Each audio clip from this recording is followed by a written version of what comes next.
လောကမှာဘေးရန်ဆိုတာသူ့ဘာသူပေါ်လာတာမဟုတ်ဘူးတဲ့ပြားသောအဖြစ်ကိုလုံးလို့ရလာတာတန်ကိုတ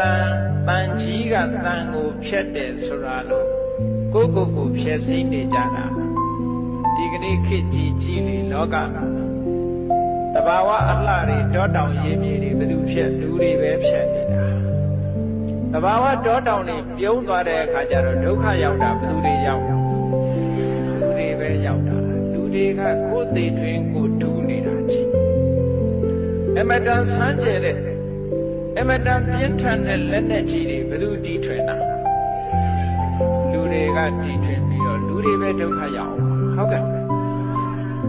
ကိုဖြည့်စည်းပြီးတော့နေကြတာကိုပြန်စဉ်းစားကြည့်ထို့တူပဲဘေးတွေရန်နေပေါ်နေအောင်ဘယ်သူကလို့ကိုလုံးနေကြတာဒါကြောင့်လူမြတ်စွာဘုရားသခင်ကိုရောမြတ်ကကဟပတိနာတပိတတိပါဏာတိပါတိသူတဲ့ကိုတပ်ဖြတ်ညင်ဆဲလေးရှိတဲ့ပုဂ္ဂိုလ်ဟာသူတော်ဘာတဲ့ရဲဆက်ဆက်တတ်တယ်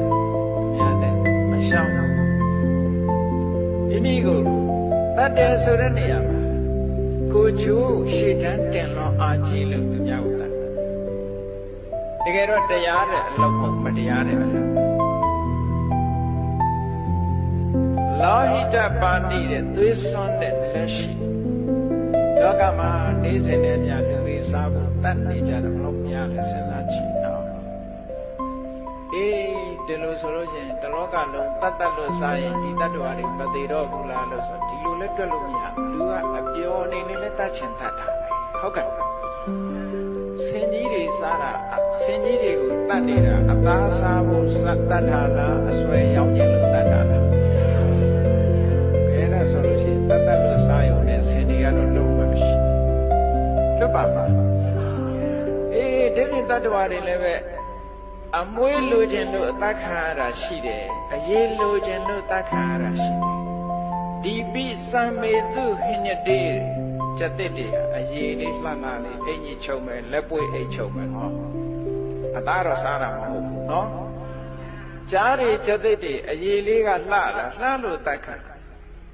ကုံစရောဓာန်တွေသူဟိညတေတဲ့ဆင်းနေတတ်ခံရတာစားတာမဟုတ်ဘူးအစွဲလိုခြင်းလို့တတ်တာအဲ့တော့လူတွေကတခုခုတော့တတ်နေကြအောင်မှာပဲဒါကြောင့်မို့လို့လူတွေကိုအပါဏာတိပါတိသူရဲ့တက်ကိုတပ်ဖြတ်လေးရှိတဲ့ပုဂ္ဂိုလ်သည်